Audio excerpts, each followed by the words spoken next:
World War II. This is the biggest modern warfare in human history that began in 1939. Over 6 years, the war involved more than 100 million people all over the world. More than 30 countries were affected by the war, and around 60 million people died during the process. Simply speaking, there were countries that desired for more power and resources. These countries, including Germany, Japan, and Italy, were called the Axis force. These countries were considered as the bad guys. What did the Axis force do, you might ask? Well, nothing too crazy. They just took over 2/3 of Europe, most of the island in the Pacific, and also attempted to take over Africa and Russia. Their goal was basically to take over the whole world. Other countries that prefer peace, basically all countries that are not part of Axis force and decided to do something. They are called the Allied force. Some of the bigger countries are China, Great Britain, and France. Oh, the United States.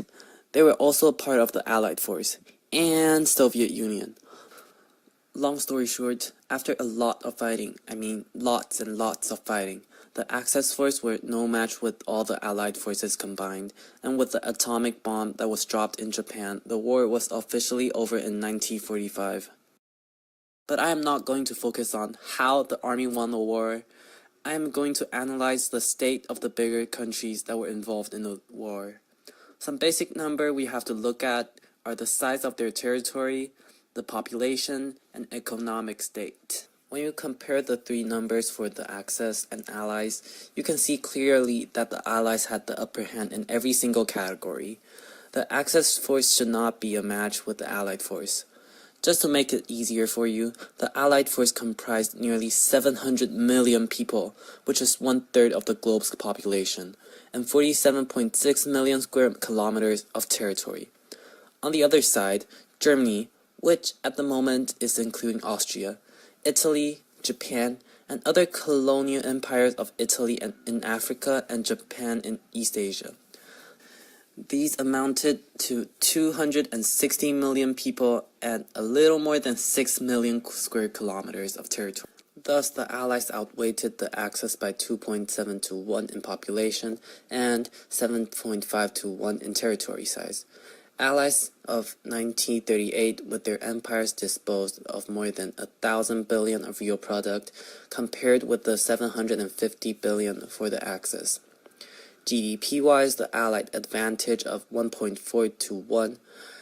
China also outweighed Japan and its colony by GDP with a similar margin. Things were looking good for the Allies with these numbers. But, yes, there's a huge but here. If you have some basic knowledge to these countries, the countries of the Allied force are all huge countries compared to the Axis.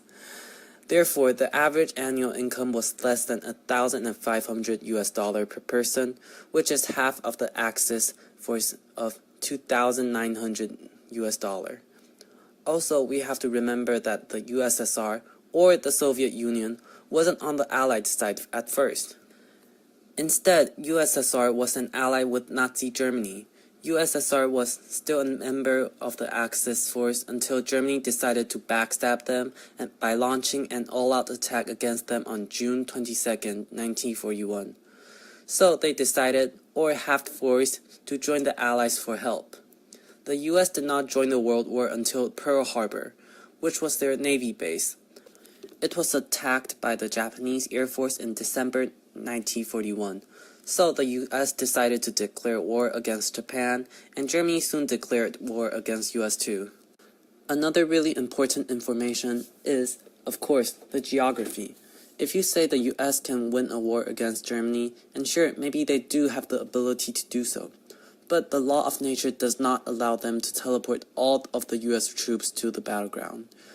They have to build up some kind of way to transport food, resources, and troops to be able to join the war. At the time, Great Britain and France were the strongest allies in Europe. So we have to compare their statistic with the Axis force in Europe during World War II.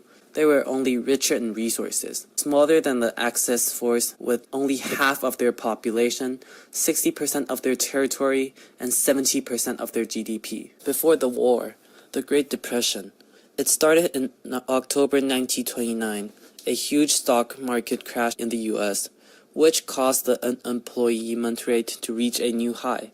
In fact, it did not just hit the US.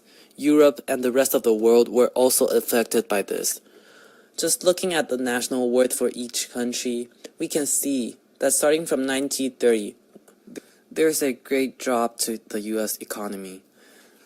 Their national worth at the time peaked at about 800 billion US dollar at 1929, but just 4 years after, during 1933, it dropped to 600 billion US dollars. Other countries in Western Europe were also affected by this global economic crisis. Countries were weaker and were all trying to recover. When Nazi Germany decided to start World War II, which is 1938, most countries were still struggling to sustain their national worth. Germany, on the other hand, the Great Depression had hit them pretty hard.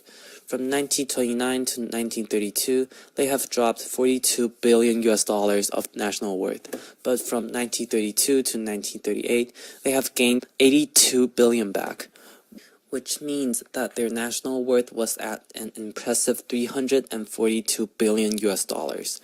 This is the most impressive recovery rate out of the entire Europe, easily putting them before UK and France.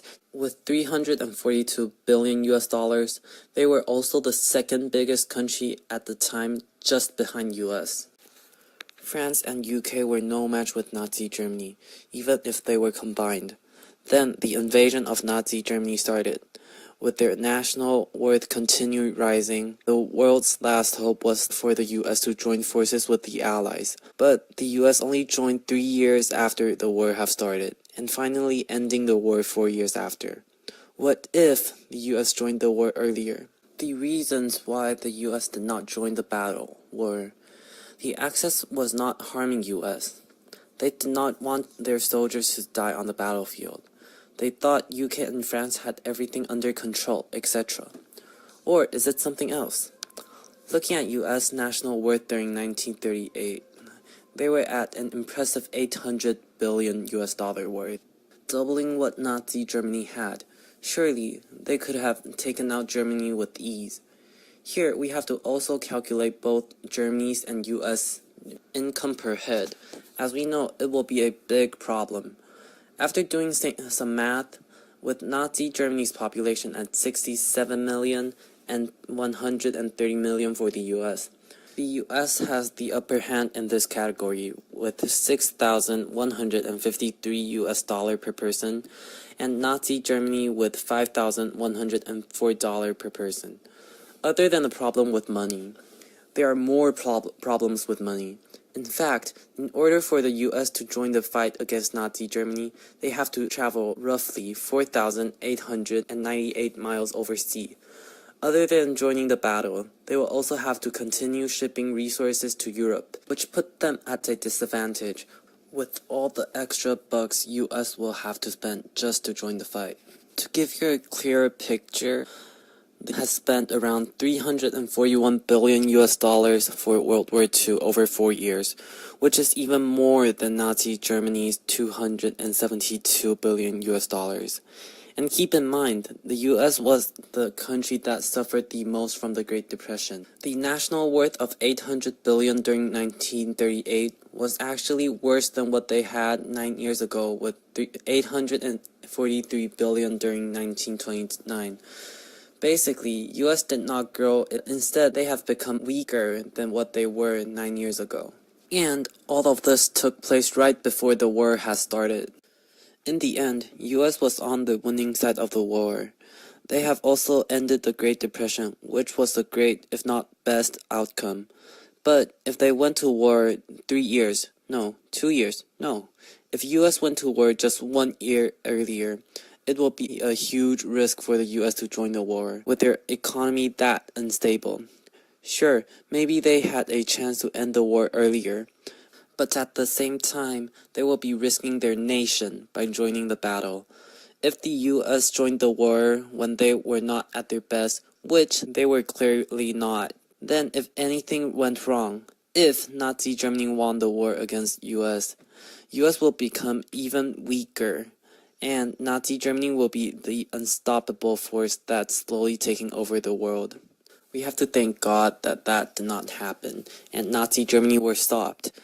And it does not look like World War III will be breaking out soon. So, the end.